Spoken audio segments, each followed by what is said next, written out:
Oh, now that's not how things are supposed to work. I've just pressed the button to go live, which normally triggers an intro, and the intro didn't happen. I have no idea what happened there. But good morning, everyone. How are you doing?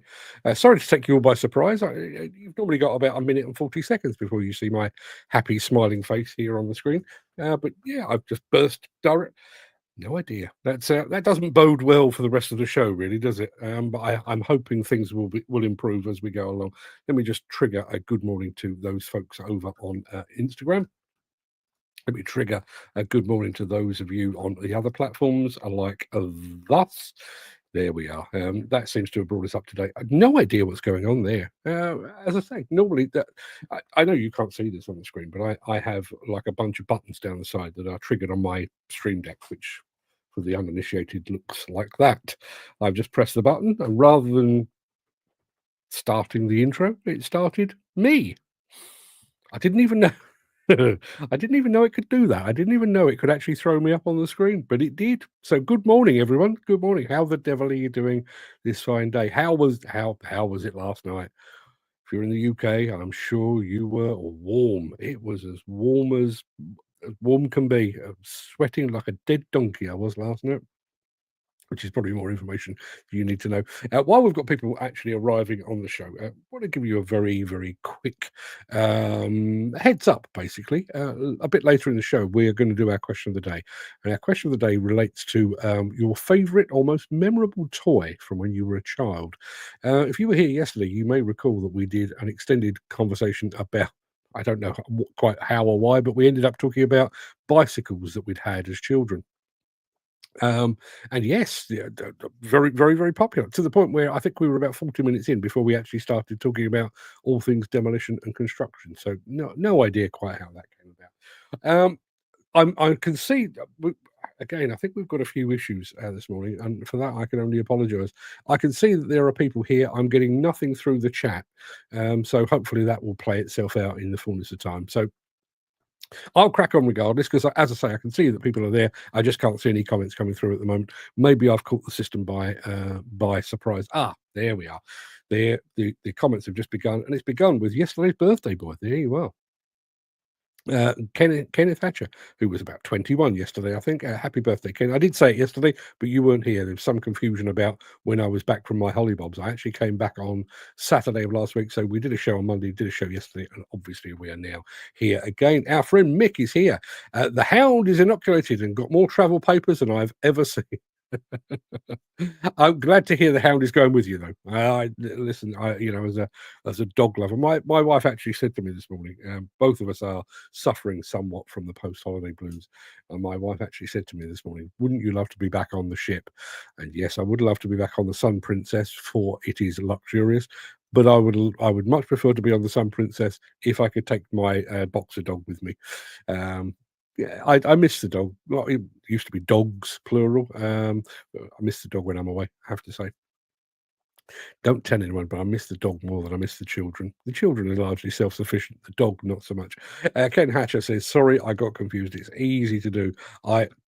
Half the time I don't even know what day of the week is, Ken, so no need to apologize for that. Right, okay, shut up now. Dan Cullen, who was here very, very early this morning, in fact he was here at 8:17. He is now back officially, so let me I tell you what, let me press a few buttons here. There's Dan's.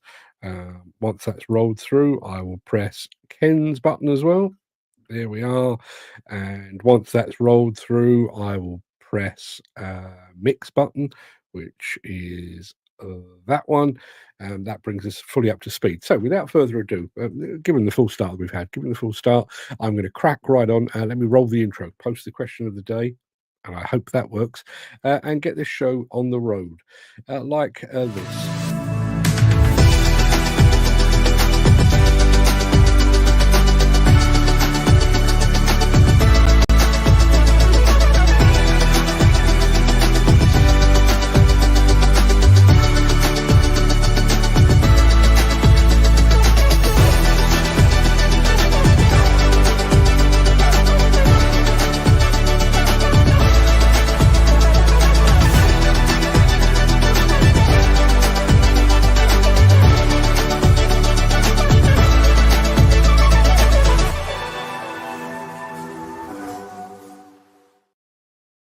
Gonna say a very quick good morning to Mark Whiting, who has just joined us. Morning, Mark. How are you doing, my friend? And oh, that's the wrong button. Let me go back to that. Let me go to that and that.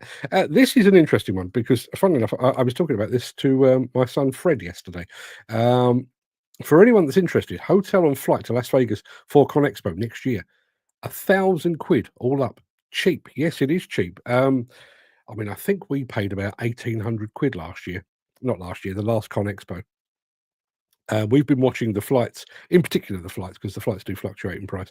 As it stands at the moment, you can actually get yourself over to Vegas and attend the Conexpo exhibition for about £1,000. Now, obviously, you're going to have a bit of scran on top of that, bit of snap, as our friend Jim Turner says. But £1,000 to go and see the second biggest construction equipment show in the entire world, not a bad deal. Not a bad deal either. Andy Thornton is here as well. Good morning, Andy. How are you doing, my friend? Good of you to join us.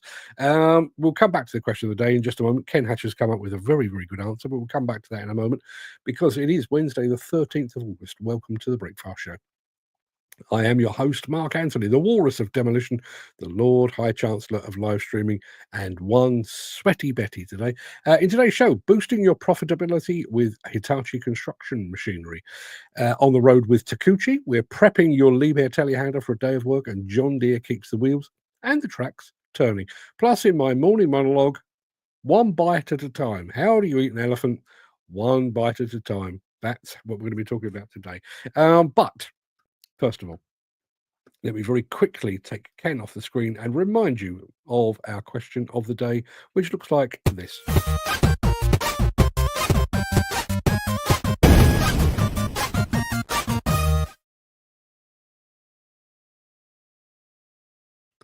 See, I mentioned Jim Turner just a moment ago, and lo, he was here. Good morning, Jim. Yes, right. Now, question of the day. Question of the day. If you were here yesterday, you will know that we spent a lot, and I do mean a lot of time, reminiscing about bicycles from our youth. I'm not entirely sure how we got there, but that's what we did. We talked about them for so long that we didn't actually start the show until about 40 minutes into our discussion. We're going to be sticking with that nostalgic theme. So today's question is, what was your favorite or most memorable toy as a child? Now, here's mine. Many years ago, when I must have been about, I'm guessing about 10 years old, maybe 9, but I'm thinking more like 10. Regent Street in London opted to have a laser show instead of their traditional light show in the run up to Christmas. For those of you that don't know, that live outside the nation's capital, Regent Street used to be the main shopping centre in West London, and these lasers were such a big deal. They made the evening news. I mean, Regent Street was a big deal, but lasers. When would this have been? 1974, 1975, thereabouts. These were a big deal. They actually made the evening news. So one night in the run up to Christmas, myself, my sister, who was a baby at the time, and my parents drove over to Bermondsey, picked up my father's parents, and we all went to Regent Street to witness these lasers. Okay, I'll get to the main bit in a minute. So while we were there, we called into Hamleys, which used to be the biggest toy shop in the world. Huge, well, I'm sure it's been long since overtaken. But while we were there, my grandfather bought me this little dragster car. You know, the kind of car with tiny wheels at the front, like pram wheels at the front, big wheels at the back, and it goes off into a point and that kind of thing. So that's what he bought me. This dragster had like a pull cord at the back, and when you pulled it, the car shot off at high speed. And the bit that really attracted me to it was when it drove away, well, when it flew away, sparks flew out of the rear wheels. Now, my mother was absolutely terrified that those sparks would start a house fire. When she saw that they didn't, she allowed me to play with it, and I spent hours, literally hours, pulling that cord and watching this car shoot off across the ground. Absolutely loved that car. But it turned out that the sparks were the least of her concerns. You see, the front of the car was blunt, but it went into a point, and each time it slammed into the skirting board, it left a tiny dent. Over the course of months and even years, those dents accumulated to the point where my skirting board in my bedroom looked like we had an infestation of woodworm. My mother was not happy at all. So that's the kind of thing we're looking for. Let's have a look. What have we got here? I know Ken Hatcher came in very, very fast with his answer on the question of the day, which I can't now see. It's here somewhere. There we are. Ken Hatcher's going for the ZX Spectrum 48K. Yeah, most people of my age's first exposure to computers. So yeah, good shout. Mick says a very large chemistry set set me up for a total enjoyment of explosives. Could you imagine buying your kids one of those these days? I would imagine those sort of things are banned in this day and age. Dan Cullen saying a wooden wheelbarrow my late godmother got me when I was 6 years old, and you've still got it. Well, fair play to you, mate. Well, fair play. That's awesome stuff. Ken Hatcher apparently is booked for Vegas for a week, and he. I'm assuming she's in concert and he hasn't got a private booking with Jennifer Lopez, J-Lo herself. But yeah, Ken's hooking up with J-Lo. Fair play to you, mate. Mick says there was stuff in that chemistry set you now need a license to obtain. The 60s and the 70s were a very different time, weren't they? Chris Ford is here as well. Morning, chaps. Whose train set are we playing with today, or are we Cowboys and Indians? No, we're just talking about toys, but Cowboys and Indians, that's a good shout as well. Yeah, as I say, yesterday's show, it took me a while to edit it yesterday because I was out and about doing this, the filming of this music video.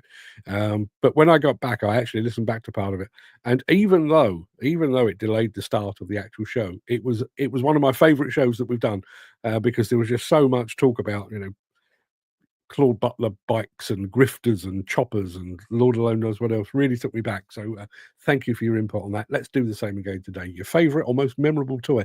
I mean, I had bicycles. I had the football that I desperately wanted. I had the skateboard and the frisbee and the CB radio. But there's just a few from your childhood that really stick out. And for me, that dragster was absolutely one of them. Mainly because of the effect it had on my mother's nervous breakdown when she saw the state of my skirting board. Question today, a plastic battery-operated bulldozer, must have been around 1965. Unfortunately, it was played to death. But funnily enough, and I'd forgotten this until I was reminded, my sister reminded me of it. One Christmas, I got, I think it was from my paternal grandmother, I got a Tonka toy rigid dump truck. And as I say, it wasn't. I'd shown no interest in that as a subject whatsoever. It wasn't. A burgeoning desire to be in construction or demolition or anything like that. It was just a completely random present. And I played with it a bit. It was quite good. It was quite big and chunky. Being a Tonka toy, it was very heavy duty and everything else. So but I'd completely forgotten about it until my sister said, "Yeah, I wonder. That dump truck that you had, I wonder if that was the start of your fascination with all things plant." And I went, I did. I had a Tonka dump truck, didn't I? Completely forgotten about it. So if you've got any of those, we'd love to hear from you. Now, I'm not going to be caught out like I was yesterday and not start the show until we're 40 minutes in. So I'm going to roll the news now, and then we'll get on with the actual show itself. Starting with this.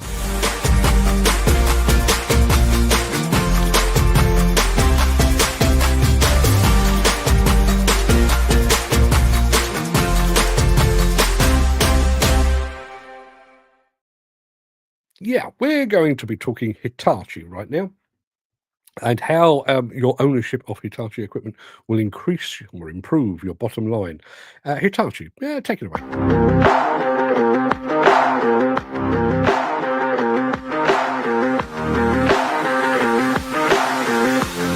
The stunning new-look ZX 210-7 and 225 US-7 and USR-7 medium excavators have been designed to help you control your profitability, comfort, safety, and uptime, as well as provide you with unrivaled levels of support over their life cycle. Your profit will increase thanks to a fuel saving of up to 11% achieved by the industry-leading Trias 3 hydraulic system, which excels while loading or during heavy digging operations. Operators can control the fuel efficiency and reduce costs with the all-new EcoGauge. You can also work on a wider range of projects thanks to the excellent versatility of these Xaxis 7 excavators. The ZX225 US-7 has a class-leading, ultra-short swing radius of 1,680 millimeters and an optional dozer blade. And you can easily change attachments and fine-tune your machine to suit your operator's preference and job site requirements. The redesigned industry-leading Xaxis 7 cab is the perfect working environment, and the US and USR models benefit from an enlarged interior and wider door opening. Feel the difference with the synchronized motion of the seat and console. And up to 16% less vibration than the previous generation and the lowest noise levels in the market. Easy operation comes from the ergonomic console and switches, added functionality to the joysticks and easy-to-view screen, and convenient access to controls. Your safety is enhanced by the superior view from the Xaxis 7 cab. The aerial angle camera system gives you an exceptional 270-degree bird's-eye view of your surroundings. For excellent visibility, Xaxis 7 excavators are equipped with LED work lights and an improved windscreen wiper, among other features. Xaxis 7 excavators are built to last and will boost your uptime because of their ultra-reliable performance and durability. Downtime is also minimized by easy maintenance and cleaning. With Hitachi after-sales services, you'll feel in total control of your Xaxis 7 excavator. Remote fleet management tools, including live oil monitoring, help you enhance efficiency and availability, as well as plan maintenance and manage running costs. You can also protect your investment by using Hitachi trained technicians, extended warranty and service contracts, Hitachi genuine parts, ground engaging tools and buckets. And you can extend your fleet through our premium rental program. With the Hitachi ZX210-7, ZX225 US-7 and ZX225 USR-7 excavators, we put you firmly in control of your business, your workspace and your fleet. In partnership with Hitachi, you can create your vision.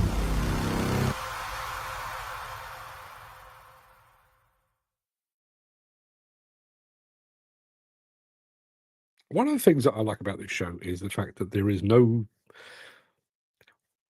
I think we agree on some key points, about improving the industry, which I'll be talking about in the morning monologue today. But I do wonder about how people perceive different types of machines. Give you an example: Ken Hatcher, and Ken, just for the record, I'm with you on this.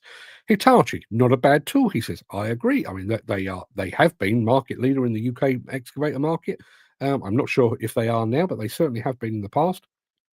As far as I was concerned, for many years, they were the benchmark. They were, the creme de la creme.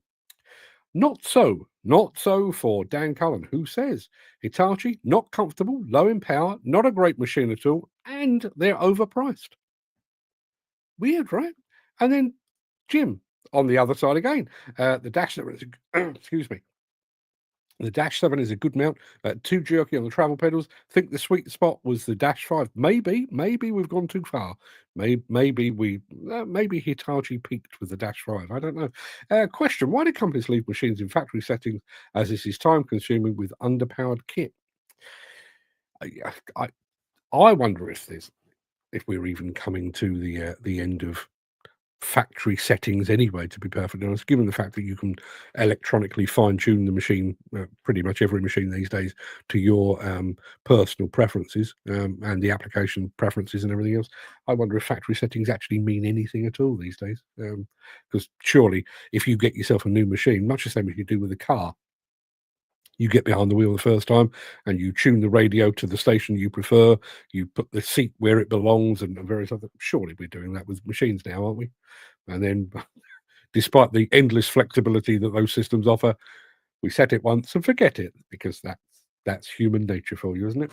Anywho, let us pop along a little bit more. We're going on the road with Takeuchi in a minute, so stick around. I'll be back after.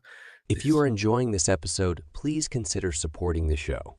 You can leave us a tip at buymeacoffee.com/demolition news. Yeah, we're heading off stateside right now, so stick around because we're going we're in the company of those fine folks at Takeuchi.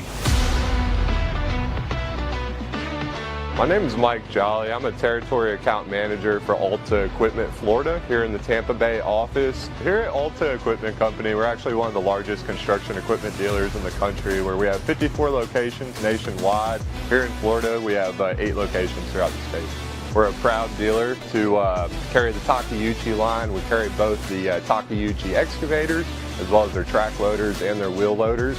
They hold up very well in the corrosive environments. We get these excavators out on barges. They're out over the salt water all day. They're in the sand and the beaches. Really hot, really humid. Our customers, really need a strong machine, a tough machine to get the job done properly, where they rely on the Takeuchi line. In the past 6 months, we've actually experienced 2 hurricanes, which really put a lot of challenges on us here for the coastal community. We tried our best to restore the beaches to the best that we could. We faced a lot of challenges with sand cleanup, brush cleanup. So it feels good to represent Takeuchi, be able to provide a nice product to meet our customers' needs. One thing that really sets us apart, one of our mottos is saying, we try to get customers for life. A big thing for us here at Alta is providing customers with the right equipment needs for their job to get the job done properly, and provide the dealer support after the sale, whether it's parts, service, or anything like that. For any questions regarding the Takeuchi support that we provide here at Alta Equipment, please feel free to check out our website or give us a call here at Alta.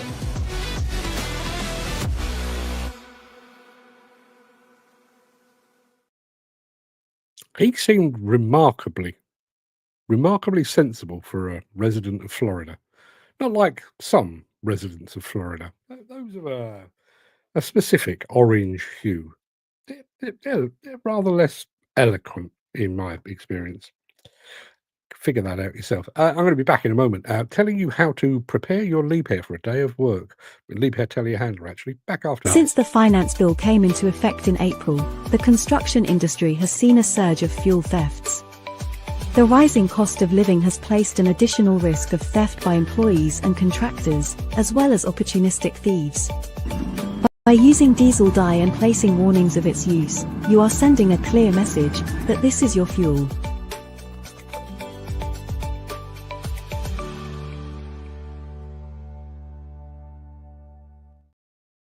They seek him here, they seek him there, they seek him everywhere.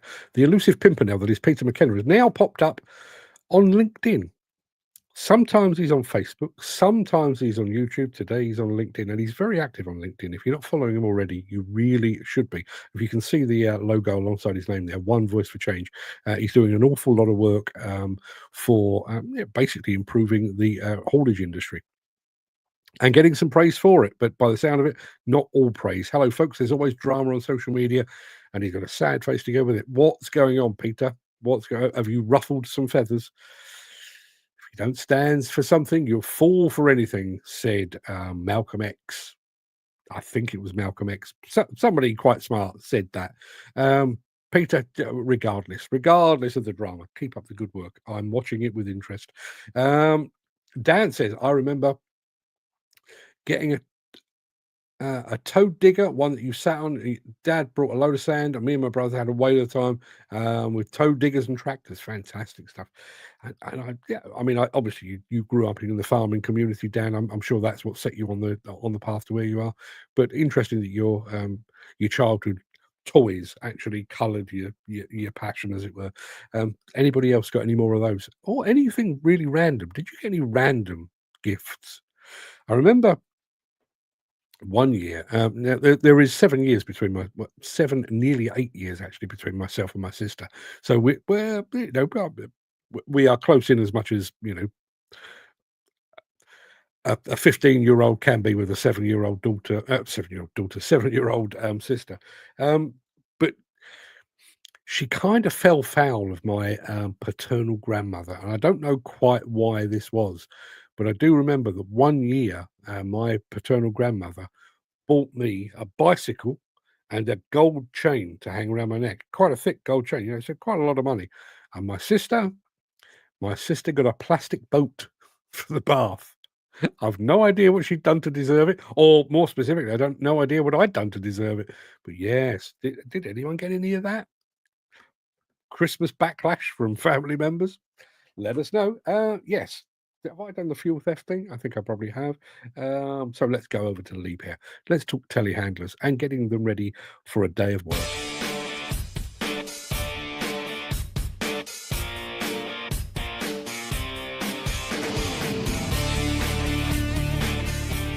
Today I'm here to give you an overview of the Liebherr T41-7S telehandler.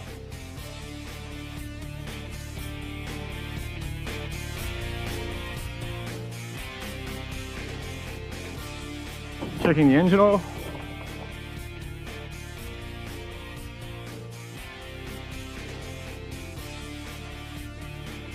Check the coolant. Fill the washer bottle. Fill if necessary. Check the coolers for cleanliness. Overall condition and leaks.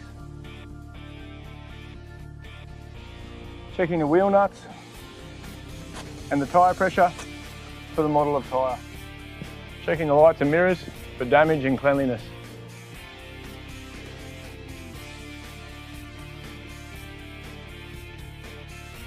Lubricate the tilt cylinder and lubricate the front axle. Fill the diesel tank. Check the hydraulic oil level in the sight glass. Check the cabin filter. Fill the AdBlue tank. Lubricate the sliding surfaces of the boom with the correct grease. Checking the wear guides in the boom. Lubricate the rear axle. Lubricate the rear slides of the telescope with the correct quality of grease.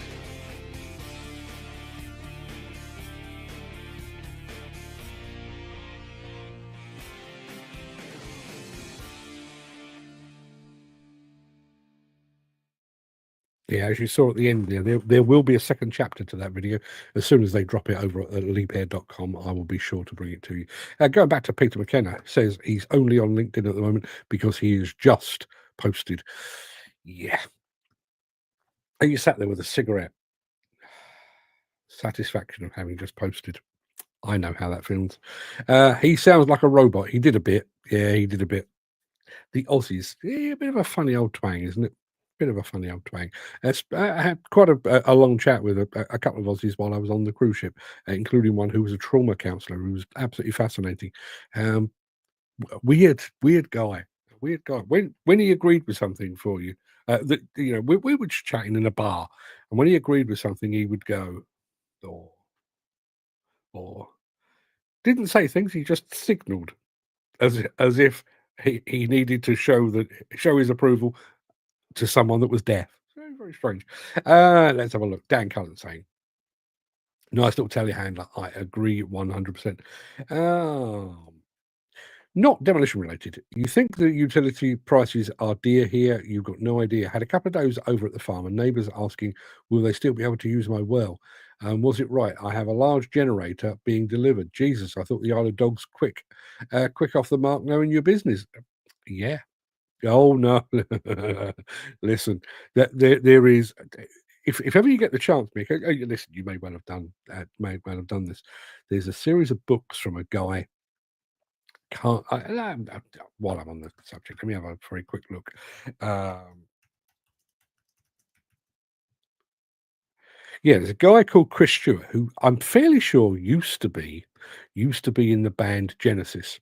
And he basically gave all that up and went to start like a farm or a small holding or something like that in Spain. And he wrote this book. Yes, okay. So there was two books actually. There was Driving Over Lemons, and then A Parrot in the Pepper Tree. And he talks about having bought this property and trying to get it up and running and everything else. But he also talks quite extensively about the fact that the locals knew he was coming. Oh yeah, they knew he was coming. But some of it is incredibly sad. Like he had some issues early doors. I'm not sure which book this is in, but he had some problems early doors. Yeah, he had no water direct to the house. He had no electricity and various other bits and pieces. Things were not looking good for him. And one of his neighbours brought him, I think it was like a pheasant or something like that, for his Christmas dinner, and advised him to hang it up outside. Gamey and stuff. So he hung it out. He had no electricity, so no refrigerator or anything like that. So he hung it up outside. And on Christmas morning, he got up to go and fetch yon pheasant to cook it for lunch. And the local wildlife had taken it, taken everything apart from the head. He had the head of a pheasant for his Christmas lunch. If you get a chance, they really are really entertaining, but really insightful as well. As I say, Driving Over Lemons and Parrot in the Pepper Tree by Chris Stewart. Go check it out. We should start a book club, shouldn't we? Anybody got any thoughts on that? I mean, I don't think I'm alone in being a reader. I know Dan Cullen. So Dan Cullen was reading To Kill a Mockingbird the other day. Very highbrow, fantastic book. Dan, glad to see that. We've got a message here from somebody on Twitch, which I won't bother with. So let's crack on, shall we? Because we've got just hang on a minute. There, you'll be a hot topic for the farming community over there. Your every move will be noted and shared. Yes, I'm sure it will. I would imagine the jungle drums are beating loud as loud can be. Right, okay, we've got one final film to show you. It's a quickie from John Deere. I'll be back after this.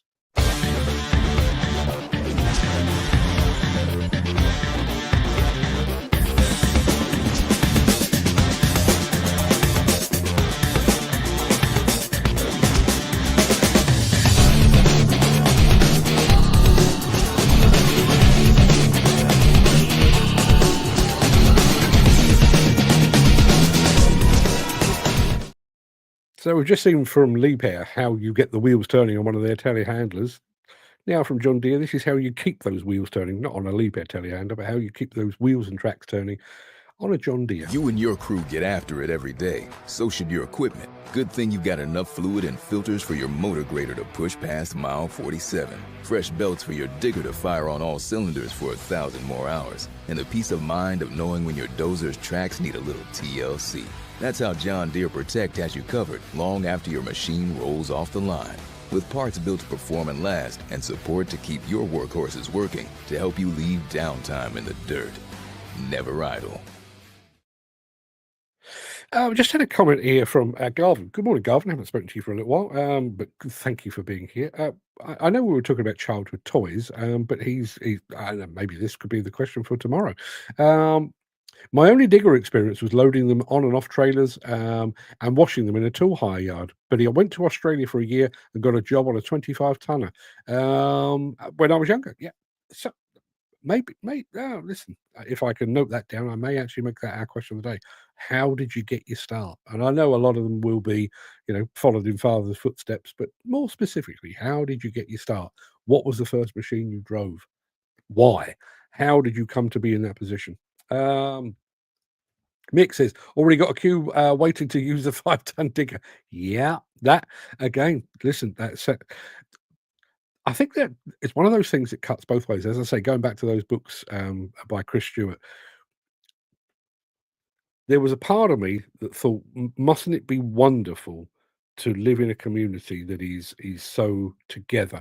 I mean, he had problems with the fact that he had no direct access to his house. He had to get across a river, so couldn't drive his car there. And he had issues with irrigation on the land that he'd bought, and his neighbours helped, free of charge, and they'd share wine and share, break bread together and all that kind of thing.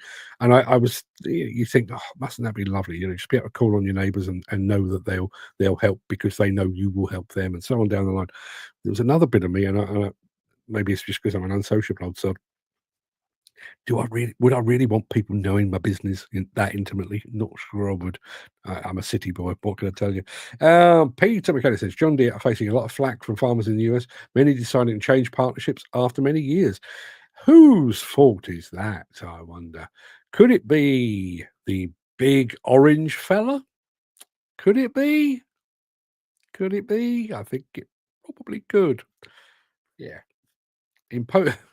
Imposing tariffs on an American company just because the American company decides to build some of its widgets in Mexico. Yeah. And yet, he retains his job. If he was a football manager, he'd have been out on his ear many, many years ago. That sound mix, then they'll all owe you a favour. Yeah, there you are. Yeah, a favour for a favour. So saying it, a couple of neighbours got family in Sicily, so got a feeling I may just say yes, just to be on the safe side. Yeah, yeah. Listen, nobody wants to wake up with a horse's head in their bed. I mean, fun though it sounds, nobody needs that first thing in the morning. Rolling over and finding red rum's noggin alongside you. No, nobody needs that. We've all seen the movie. We know how it works. Anyway, people, that's about it for the main part of today's show. I'm going to roll the outro in just a second before leaping gazelle-like over into my morning monologue. If you can't stick around for that, like Ken Hatcher, whose break is already over and done with, if you can't stick around, please stay safe. Look after yourself, your family, your friends, and your colleagues. Hope to see you again very soon. I'll be back tomorrow, obviously. But if you do have the time and the inclination, I shall return with tales of pachyderms. Sort of.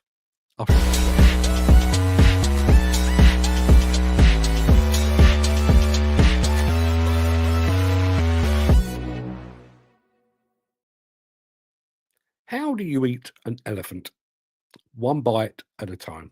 It's an old joke, and it's not a great one, but if you think about it, it's not really a joke at all. It's a survival guide disguised as humor, because when you're standing in front of something so big, so complex, so completely unmanageable that you can't even get your head around it, you've only got two choices. You can throw up your hands and walk away, or you can take that first bite. Our industry, demolition, construction, all of it, is an elephant, a big one. And truth be told, not a particularly friendly one. We've got accidents that shouldn't happen, but still do. We've got men and women who never make it home at night because something went wrong. We've got a skills gap you could drive a dump truck through. We've got sites where men. I want to do that whole little bit again. We've got a skills gap you could drive a dump truck through.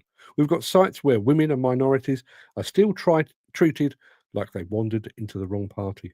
We've got conditions that would make an office worker faint before lunch. We've got workloads that swing from famine to feast in the space of a week.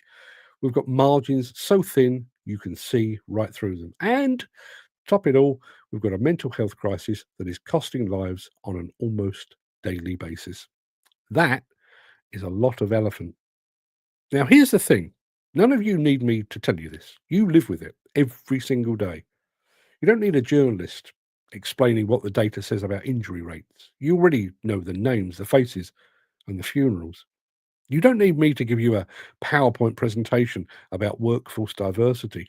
You've looked around your site, the office or the canteen. You don't need me to teach you about mental health either.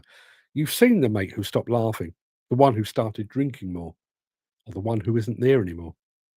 It's tempting when you stack all that up to think it's too much, too many moving parts, too many people with their own agendas, too many decades of that's just the way it is. And that's where a previously consumed elephant comes in. Back in the 1990s, New York City was a mess. Crime everywhere, subways covered in graffiti, people afraid to walk home at night.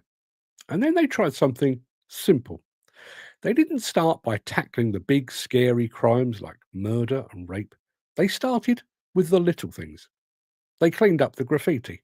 They fixed the broken windows, literally. The idea was simple. If you fix the small stuff, people start caring more about the big stuff. And weirdly, it worked. The place turned around, not overnight, but completely. Not overnight, not completely, but enough. Our industry could use a bit of that thinking. I'm not talking about grand sweeping reforms handed down from government departments that don't know a breaker from a brick. I'm talking about the small stuff, the little changes you can see and touch and make happen without a committee and a white paper. The broken windows of our world. Maybe that's keeping a site tidier so people trip less. Maybe it's checking your mate's harness one more time before he goes up to work at height. Maybe it's giving the new apprentice a bit more than you'll figure it out when he's trying to work a machine for the first time. Maybe it's making sure everyone, no matter their skin color or their gender, hears good job when they've done one. Maybe it's saying, you're right, mate, and actually waiting for the answer. None of that is flashy. None of that is going to get you on the front cover of a trade magazine, but it chips away at the elephant, one bite, then another.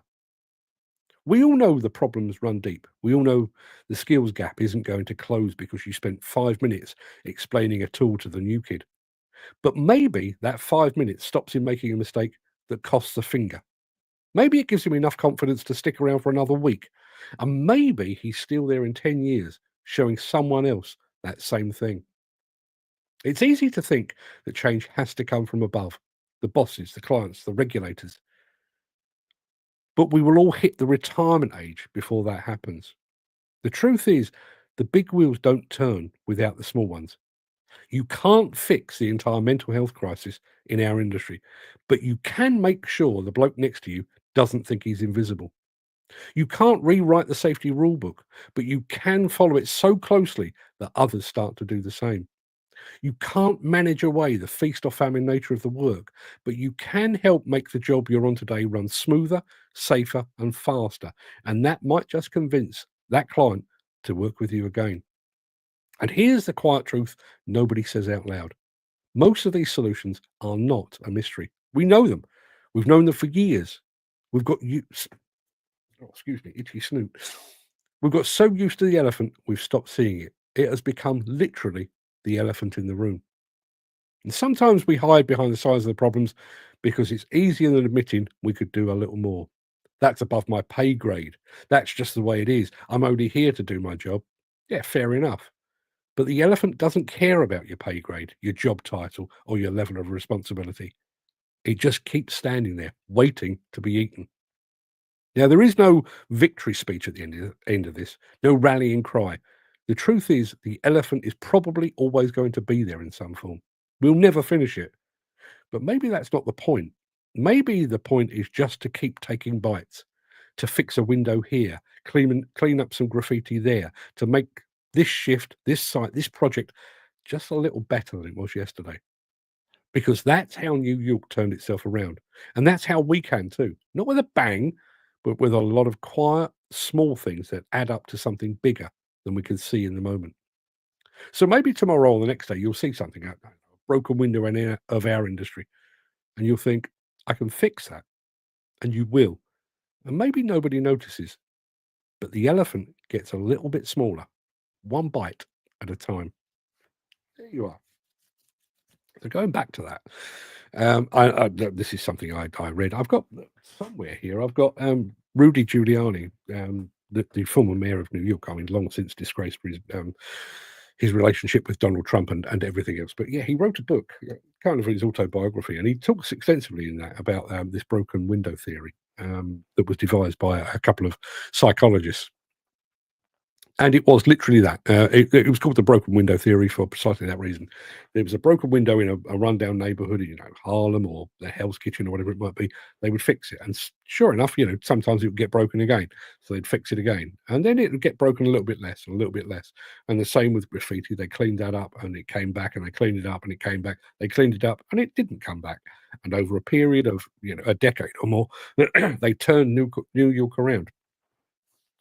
One of the things with that is, I think, as an industry, and certainly those you guys that are working within it, there is a temptation to think that change can only come from the top. And I actually think I'm at the point now where I've given up expecting that to happen. We said yesterday on the show, if it's broke, don't fix it. That is the take of those in power at the top of the industry. Unless there's some money to be made out of making some significant change in health and safety practices or whatever it might be, they're not going to do it.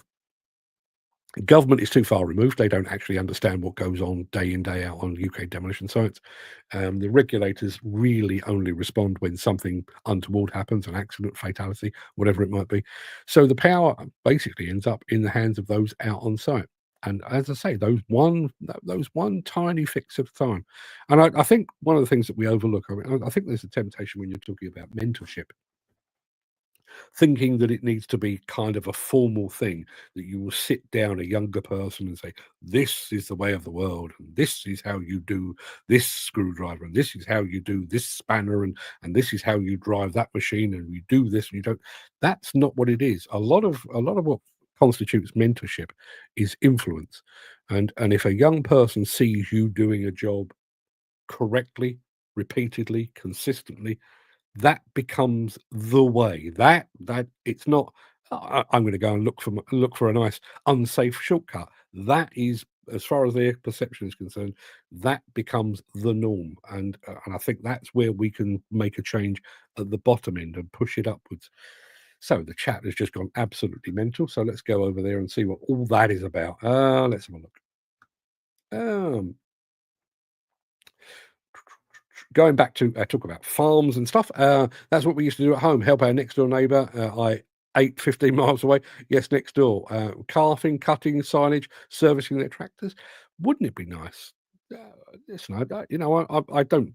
Going back to what I was just saying about how do you eat an elephant one bite at a time? Can we solve world poverty? Probably not. Can we resolve conflict in Gaza and Ukraine? Probably not. Can we make sure our next door neighbour is okay? Yeah, not hard. Stick your head around the next door. You're right, mate. You're right, love. Anything you need.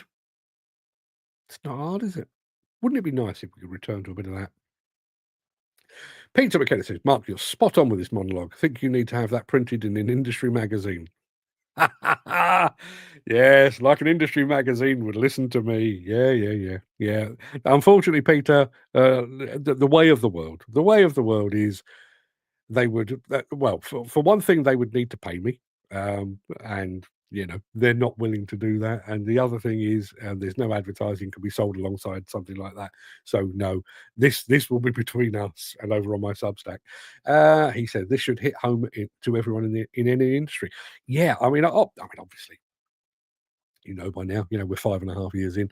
Obviously, this show is aimed squarely between the eyes of all within demolition and construction, but I'm sure it's exactly the same everywhere else. I mean, even when you're thinking about factory life, if you make sure that you're that little bit more efficient, the guy next to you makes sure they're that little bit more efficient, and over a period of time, everything becomes more efficient. And in truth, I'm not going to make this about me, but in truth, that was one of my aims when I really decided that live streaming was going to be the way forward, for me and for my career. That was basically my aim, to be 1% better, not every day necessarily, but every week or every month. Make a tweak that made things better for you guys, made it better for me, made it easier for me, but made it better visually or audio wise. So when those of you that remember, we didn't have the fancy light, we didn't have the fancy camera, we didn't have the fancy microphone. I had a black screen behind me. It was all dimly lit. I sounded like shit. I looked like shit. But incrementally, we got the new microphone, we got the light, we got the camera, we got the better computer, we got the backdrop, and we got the sign from Gary, and we got that from our youngest ever viewer.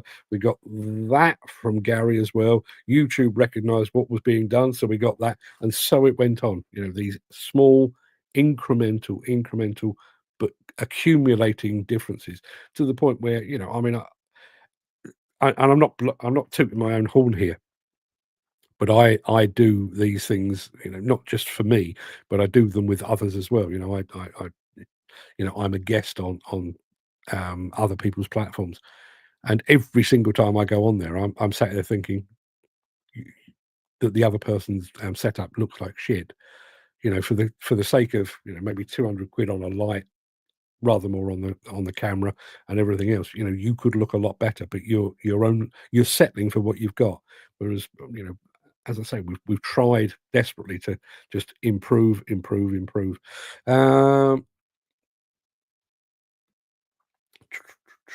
Peter says, I think I've influenced you to look at the things deeper than you would ever have imagined. Peter, there is a degree of truth in that. I mean, certainly yesterday's monologue was directly influenced by you. I mean, I think I may have even stolen one or two of your words directly.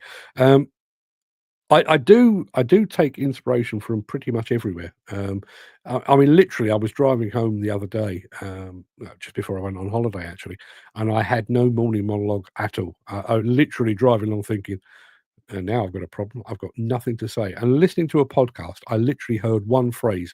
Wish I could remember what it was, but I heard one phrase, and it was like, "That's it. That's what we'll do tomorrow." But yes, all that. You'd be surprised. I promise you'd be surprised. The comments that come in on this show, the number of times that they send me off in different directions. I mean, even the fact that today's question of the day was relating to nostalgia and your favorite or most memorable toy as a child. That was inspired entirely by yesterday's conversation when we ended up talking about bicycles we'd had as children. I had no intention of going down that route. Gary Muirhead has very kindly sent me a new batch of questions of the day. I've got a stock sat here, but I thought that one worked so well yesterday. We'll go down that same route again today. Andy Thornton says mental health and need open conversations, build trust through consistent support, persistent follow-up, and a culture that normalizes seeking help. Real change takes steady commitment, not one-off gestures. This will come as no surprise to most of the people that watch this show on a regular basis. I am concerned about the mental health crisis within construction. I'm concerned about the lack of real action to address it. I'm concerned about the fact that the true figures are being swept under the carpet or obfuscated in some way. But my biggest concern, and it's not even a concern, my biggest frustration with mental health is not the fact that we're not doing anything about it. It's the fact that we claim that we are. We all stand on the table and stamp our feet when mental health awareness day or week rolls around, and we put up our LinkedIn posts, and we appoint mental health first aiders. I was speaking to this trauma counsellor while I was on the ship last week, and I was saying about the suicide rate within the UK demolition and construction industry.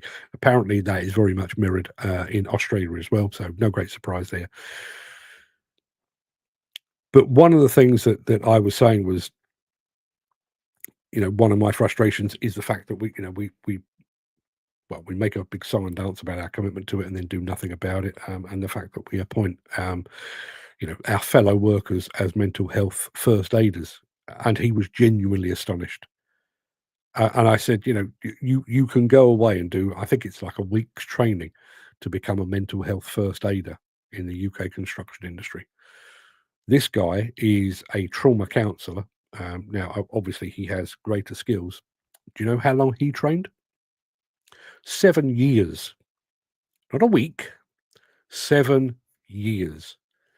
So, yes, there's your difference. Anyway. Dan Cullen says, very well written, Mark. I see this quite regularly. Thank you very much indeed, Dan. Peter says, mental health is a tick box exercise in many industries. They are seen to be responding, yet nothing is done in reality. Yeah, it is. And I realise this is a cliche, and I'm using a cliche as a cliche. It is a sticking plaster. It is a sticking plaster. That's all it is. That's all it is. We have issues with mental health. Well, we'll put up a poster and we'll appoint Fred as our mental health first aider. Does he want to do it? Not particularly. Is he good at it? Not particularly. Is anybody really going to open up to Fred? They didn't open up to him yesterday because they're all macho and manly and stuff like that. They didn't open up to him yesterday about the problems they've got at home, financially, domestically, whatever it might be. They didn't open up yesterday. So the fact that he's now got a little badge that says mental health first aider, is that suddenly going to cure the problem? Is the person that's facing their own mental health struggles going to suddenly say, oh, Fred, now you have that badge. Let us speak, my friend. Are they? Are they really? Hang on. That's better. Mick says, you're right there, Mark. I was talking to the mayor of the region I'm in. He said, we say, trust you to give me the Italian. Is that fare una bella figura? Something about making a good impression, even by just cleaning the litter up around the roads of the farm. The little things make more of an impression. On that subject, there is a guy. I only ever see him on a Sunday morning because I don't tend to leave the house before I do these shows. But on a Sunday morning, my wife goes off to work, and I tend to take her. And there's a guy at the end of my road who goes along with, one of those like grabby things where you pick stuff up. I'm sure it's not called a grabby thing, but he goes along and single-handedly, he's got a big carrier bag in his hand, and he goes along and picks up litter. Nobody pays him to do it. Nobody, he's not out to get a medal or an MBE or an OBE or something like that. He just does it because it makes the community a little bit better. I saw him doing it once, and it was just fortuitous, entirely fortuitous. I drove past him, and at the end of the road that he was on, there was a Marks and Spencer's, one of these wild bean cafes. So I drove past him, drove in there, bought a box of chocolates, drove back round, stopped the car and went, cheers, pal. Thanks for what you're doing. Made his day. But he'd made mine. So there you are. Jardi Correa is over in Brazil. Good morning to you, my friend. Or bon dia. Bon dia, that's what I'm saying. Sometimes it's down to being bullied on site or for your lack of enthusiasm, skin color, etc. Home issues. Yeah. Yeah. And think about those things as a tiny thing. If we were a little more accepting of different skin colors, if we were a little more accepting of those of a different gender or a different sexual orientation, if we just did that, the next time you arrive on a new site and you're thinking this site canteen or this site office needs a bit of adornment, rather than putting up a picture of lady with her tits out, maybe think, oh, we've got a couple of ladies on the site. Now, maybe that's not appropriate. Maybe we'll do something different. Maybe we'll put a photograph of a car up instead, or a big digger, or something like that. Not Betty with the lils out, but something a little more in keeping. And that tiny change might just improve that young lady's day, or stop it being spoiled by being reminded that she is probably being objectified. Jim Turner says the industry is currently the most welcome. The most welcome or the most welcoming? Sorry, he goes on. Welcoming to women and minorities is probably the safest and kindest to new starters and apprenticeships too, but general site management has got worse. Not sure I agree with the welcoming to women and minorities. That's certainly not my experience, and it's certainly not the experience that I get from speaking to those in the industry. There is particularly the female bit. I think in the face of a skill shortage, I think there has been a degree of don't really care what color you are or what language you speak, we'll take you. But I do know, and I, because I've taken a bit of a stance on the whole thing about women in construction, I do get contacted on a regular basis about how ladies are treated on site, and that is certainly not as Jim has put it. Maybe he's been on some better sites. Maybe I just get to hear the worst of it. Maybe there's a common ground between the two. But my take is not so much. And even those women that do actually make it onto site, how many of them stick around? And yes, you can trot out the usual, well, they've gone and got themselves knocked up, haven't they? Like that's something you do on your own. Yeah, you can't rely on women. Sooner or later, they're going to get themselves pregnant and then bugger off. But that's not always the case. A lot of them literally wake up one morning and go, do you know what? Bollocks, I can't be doing with this anymore. Being abused 5 and 6 days a week is more than I'm willing to take. I'm going to go and do something else. Peter says, Dan, you can shout from the rooftops. Nothing will change until a group like mine is set up and bangs a large drum. Yeah. And also, think about the numbers God, I'm sweating like a dead donkey here. Think about the numbers. If let's take demolition because the numbers are nice and easy to work with. If you had a change among demolition companies, you'd be replicating that change across 450, 500, maybe 600 companies. So yes, you would make a difference, but it would be, it would be fairly limited in scope. If you could make a difference that impacted the workers within those companies, you're now impacting 30, 35, 40,000 men and women. It's a bigger thing. And if you could do that on a consistent daily, weekly, monthly basis, if you could do that regularly, all of a sudden, the tide of the industry begins to rise. Excuse me. We're going back to toys very quickly. Peter says, the big track for me even had the trailer. You could program it to follow a sequence of maneuvers and even to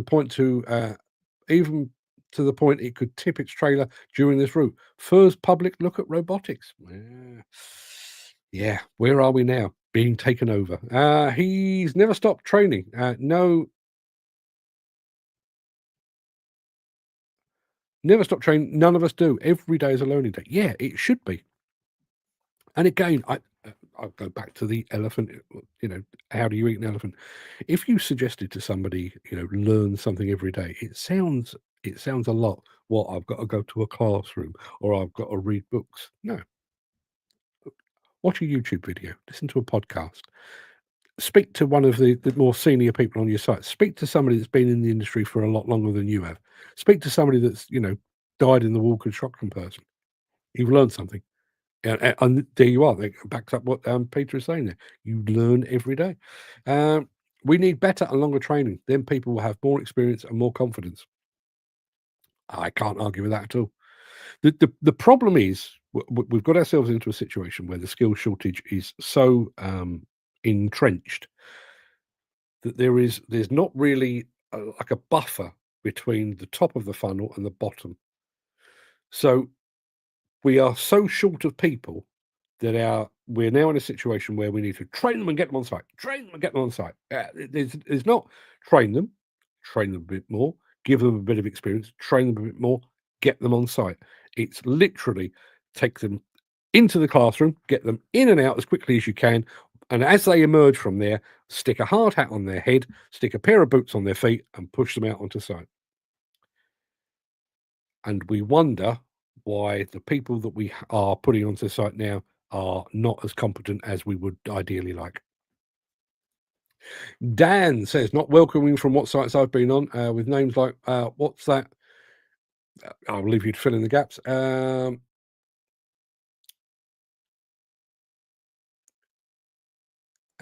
and talk to them and ask, yeah. Excuse me a second. I've just had somebody's trying to phone me. They'll have to bugger off. Yes. One of the things that, and again, this is outside of work, I realise, and while I was on the ship last week and the week before, over the course of 11 days at sea, let me think. I spoke to Australians, Americans, Canadians, New Zealanders, a couple of Japanese who happen to speak very good English, a guy from Argentina, and a couple from Mexico. All in the space of a couple of weeks. Now, but were they a learning exercise? No. Did I get on with all of them? Not necessarily. Although the one I had most trouble with was Welsh, but that's a whole other story. But they're people, and I got to speak to them. As I say, and the one that really stuck in my mind, because we had like a bit of a common interest, was the guy from Australia, who was the trauma counsellor. But we found common ground and we had a chat, and I felt better for the chat. I'd like to think he did likewise. Doesn't actually matter that he was an Aussie, just a bloke. Yeah. I didn't know dead donkeys sweated. No, I think I may have got that from my dad. In fact, I think my dad's version of that wasn't sweating like a dead donkey. I think his version was actually sweating like a dead donkey's penis. Yeah. Man, a few words, my dad. Not all of them made sense. That was one of them. Mick says, at least I can get a signal there and internet being set up for me there. So we'll be able to stay in, keep in touch. I hope. Good. We can't afford to lose valuable viewers like yourself, Mick. So I maybe I'll start to do part of the broadcast in Italian. It'll be a very small part because I only know how to say hello and goodbye. But here you are. Attitudes to minorities such as women in the industry still not good. Although the problem is more with the more established people in the industry. Yeah. But and I listen. I realise I tend to take a very simplistic approach to all of these things. As it stands today, women make up about 14% of the workforce in demolition and construction. Yeah, my belief, and I do need to reinforce this, is my belief is we need the right person for the right job. So I'm not talking about filling jobs with a token female or a token West Indian or a token Romanian. I'm talking about filling jobs with the right people. Where I have an issue is that as it stands today, the industry does not necessarily consider the West Indian, the woman, the Romanian when it first opens the doors. What they're actually thinking is, I ideally need a white male, ideally about 25 years old, and I'm not looking over there, and I'm not looking over there. And we just perpetuate this white only, male only, heterosexual only makeup of the industry. I very rarely use the mute button on this mic, but I'm bloody grateful of it today. Do dead donkeys actually perspire? No, they probably don't. And what can I tell you? Dan says, every day a school day. And if you enjoy it, it's not a job, it's an enjoyment you get paid for. Yeah. And who, I mean, seriously, who wouldn't want to be better at their job? No, I mean, even setting aside your boss, the company you work for, the client you're working for on a particular project, just pretend they don't exist. Surely, when you turn up and, if, for example, let's say you can move, I mean, let's just take a nice round figure. Let's say you can move 200 tons or 200 cubic meters of material in a day, depending on what machine size you're on. You can move 200 tons or 200 cube per day. What about if tomorrow you could move 210 meters or cube or tons? What if the day after that you could do 230? What if after practice and really getting getting yourself set right and, putting yourself in the right position and really focusing in, you could get that 200 to 300? Never, as I say, never mind the client, never mind the boss, never mind the site supervisor. Wouldn't you feel better about that yourself? Just that tiny, tiny marginal improvement.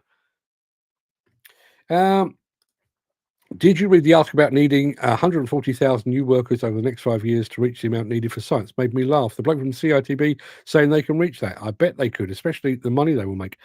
But they won't, will they? They won't. I mean, they've got this new. I've been away for too long, but I know we've got what's her face? Angela Rayner has put her name to this new group to bring on more people into the industry.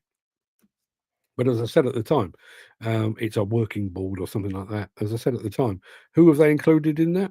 They've included in the Construction Leadership Council and the Construction Industry Training Board, the two bodies that are already charged with bringing more people into the industry and who have consistently failed to do so. They are on the board that is now going to address that problem. Somewhere between Bob Hope and no hope is where they will end up. When we're going to meet Mick and Mark, hopefully before you go, Mick. Yeah, we do need to do that. Let's make it a fond farewell. Let's have an arrivederci party. That's Italian, right? An arrivederci party for our friend Mick. That should have said each year over 5 years. Yes, it should. It is 140,000. I mean, they're talking about, I think it's 280,000 by 2028. And the CITB published those figures more than a year ago. So if we're talking 140,000 per year, we've lost the back end of 2024 and the beginning of 2025. The figures have remained the same, and we're now relying upon those that have consistently failed to deliver to now deliver. Unless Angela Rayner has a magic wand, or in her case, possibly a broom, unless she's got either of those things, I don't think there's much hope. I really don't. Jim says all the industry wants is good workers that will earn the money. Yeah. But then, ultimately, I think that's all the workers themselves want. They want a job where they can earn money. And again, going back to that, not necessarily being more productive or more helpful or more efficient specifically for your boss, but you become more valuable. Jim, I think you're a good example of this. You do things to the best of your ability. You're willing to fight your corner, but you do things to the best of your ability. And as a result, you end up working long term for those that employ you. And I'd say the same about Ken, probably Chris as well, and so on down the line. You make yourself invaluable, which takes away a lot of the stress and the hassle of having to constantly find new jobs. Mick says, I'll be off on the 10th of September, so we'll leave it up to both of you. We need to do something before the 10th of September. Gentlemen, I will drop you both a line and see if we can come up with a sensible date to do that. But for now, it is that time. It is time for me to go and do something else. I don't even know what. No, just very quickly, I'm just going to let you know. We did the filming of not one, not two, but 3 music videos yesterday. We took over a small music venue just up the road from where I am right now. And we've recorded the 3. One of the things that I've agreed with my mate who's in the band, actually wrote all 3 songs that we actually recorded yesterday, is they're planning to release these 3 songs over a period. I think September, October, and then November, because they've got a Christmas song that they're working on at the moment. In September, at some point, I will be premiering one of those videos. It's quite a sad song, quite an emotive song, quite a politically charged song. And as I say, I've got his permission that I will be able to premiere that song on this show. I'll do it after the show. I won't get in the way of our usual stuff and nonsense about mental health and demolition and construction and all that sort of stuff. I'll do the show, and then I'll do it as a standalone, so you can get to hear it and get to see what we were up to yesterday. Jim says the reason the majority are white males is because folk are either following their family's footsteps or they are mates of someone already in the business. There is a degree of that, yeah, no question. There is a question, no doubt, a question about that. But I also wonder about there is. I'm sure I've mentioned this on the show before. Let me see if I can remember what it was called.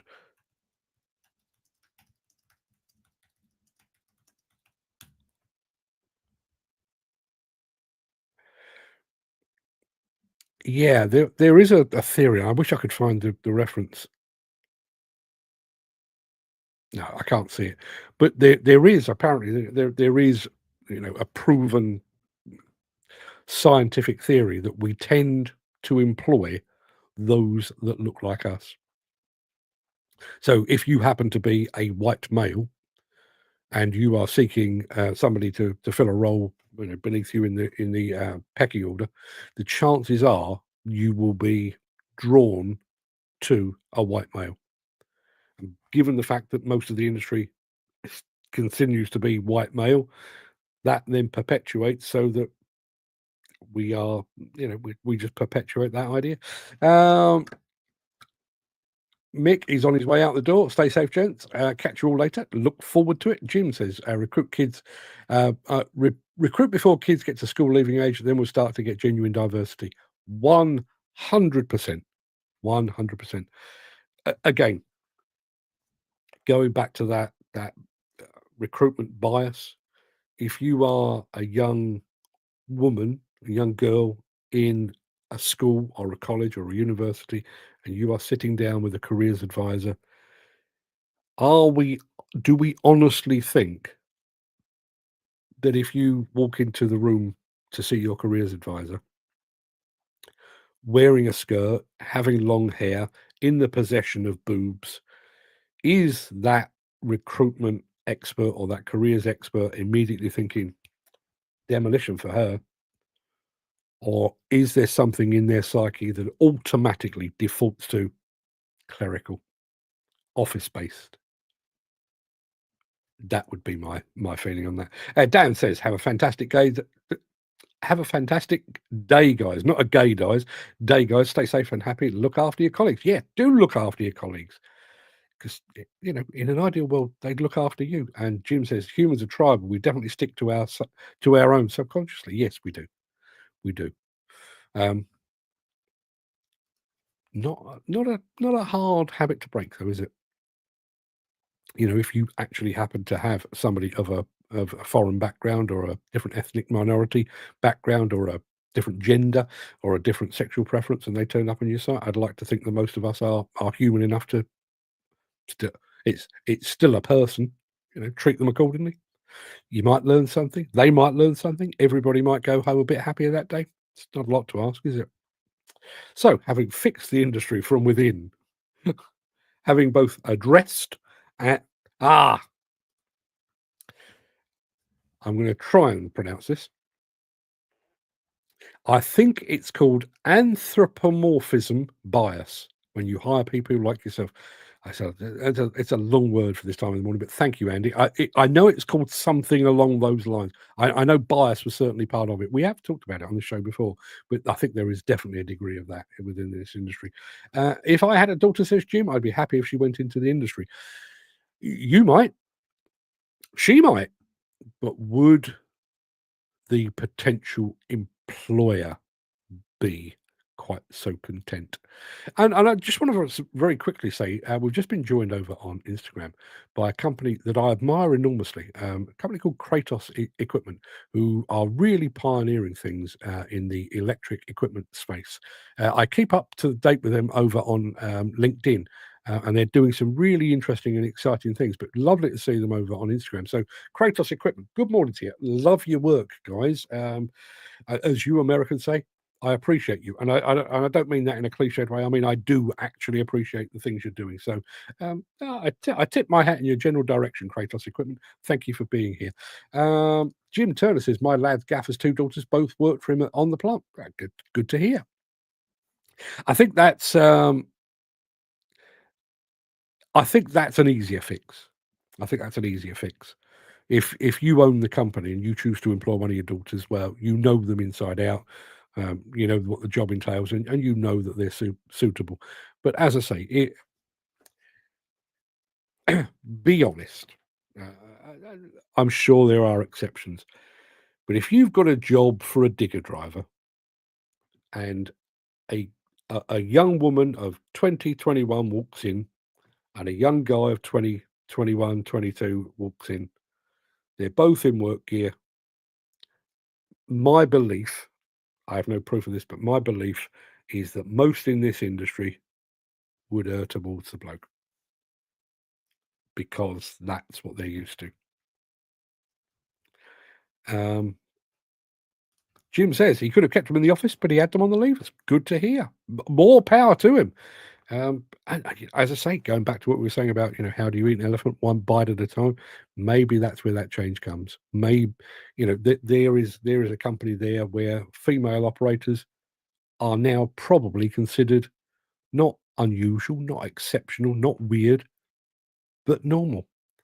And if we could make that a bit more normal, a bit wider, and a bit wider still, and a bit wider still, and a bit more normal still, suddenly the industry starts to shift its balance. And if we could change that balance on our attitude towards gender, for example, we've got a huge untapped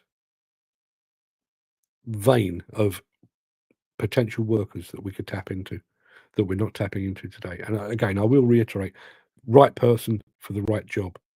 But at the same time, we need to be considering that maybe the right person for the job isn't a white heterosexual male. It could be somebody else. And Jim says, I spend more time talking to women.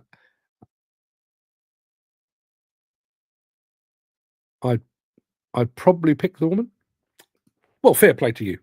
Fair play to you. I wonder how many of the industry are quite so enlightened. I'll leave you with that thought. I'll be back tomorrow for more of the same. Just a very quick heads up. Tomorrow morning, early doors, it's already 90% written. I've got a bit of an update on this whistleblower that is making life somewhat unpleasant for many in the asbestos industry. I've got an article that I've, as I say, almost finished. That will drop early doors tomorrow. So keep an eye out for that. Jim says, I picked the one with the best attitude and aptitude for the task, as it should be. As it should be.